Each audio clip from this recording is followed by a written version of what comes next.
నాకు మనను పునీతం చేయడానికి సరస్వతీ నది అంతర్వాహినిగా ఉన్నటువంటిది.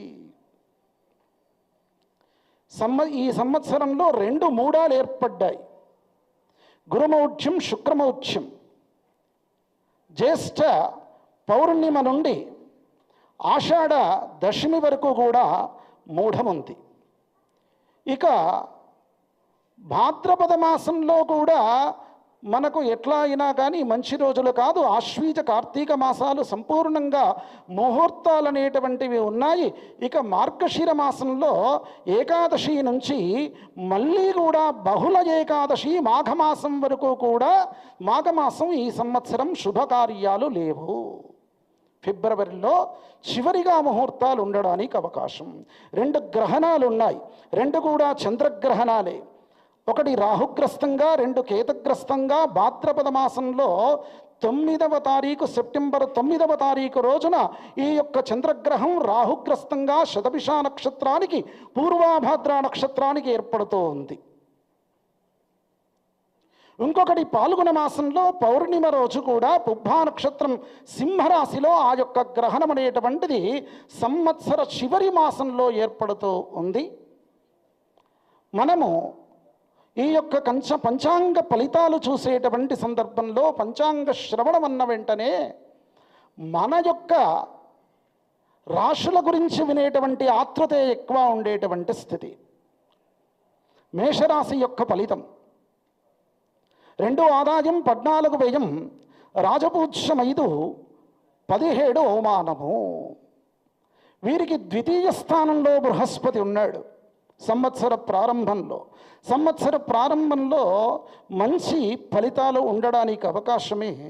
కొత్త వ్యాపారాలు పెట్టాలి అనుకుంటే వీరు కూడా చాలా జాగ్రత్తగా ఉండి ఆలోచించి పెట్టడం చాలా అవసరం.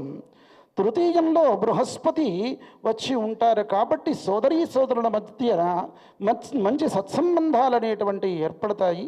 రాజకీయ నాయకులు అత్యంత జాగ్రత్తగా ఉండడం చాలా అవసరం ఉన్నటువంటి స్థితి.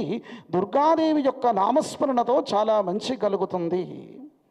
వృషభ రాశి వారు 2వది, 11 ఆదాయం, 5 వ్యయం, 1 రాజపూజ్యం, 3 అవమానం.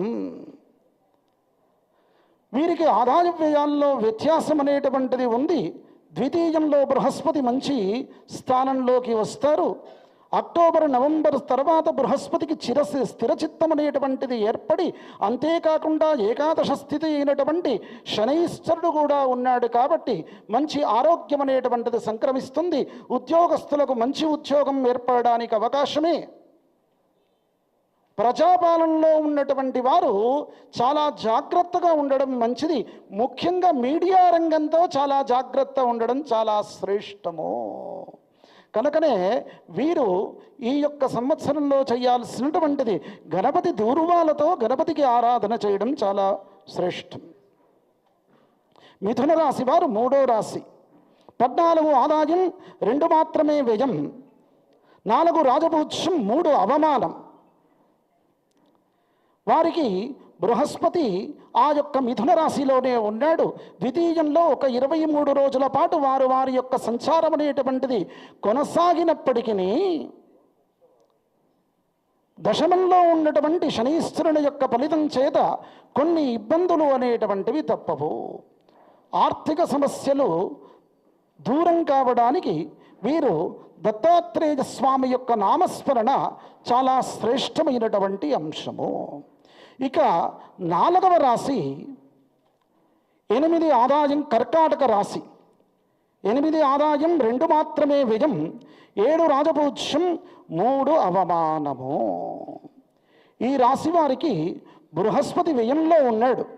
అయినప్పటికీ అష్టమ స్థానంలో ఉన్న శనీశ్వరుని యొక్క ఇబ్బంది పోతుంది. మన అధినాయకుడు మన కేసీఆర్ గారి ఆశ్లేష నక్షత్రం కర్కాటక రాశిలో వారు జన్మించారు. మేషలగ్నం, బృహస్పతి ద్వితీయ స్థానంలో, శనీశ్వరుడు ఉచ్చ స్థానంలో ఉన్నాడు.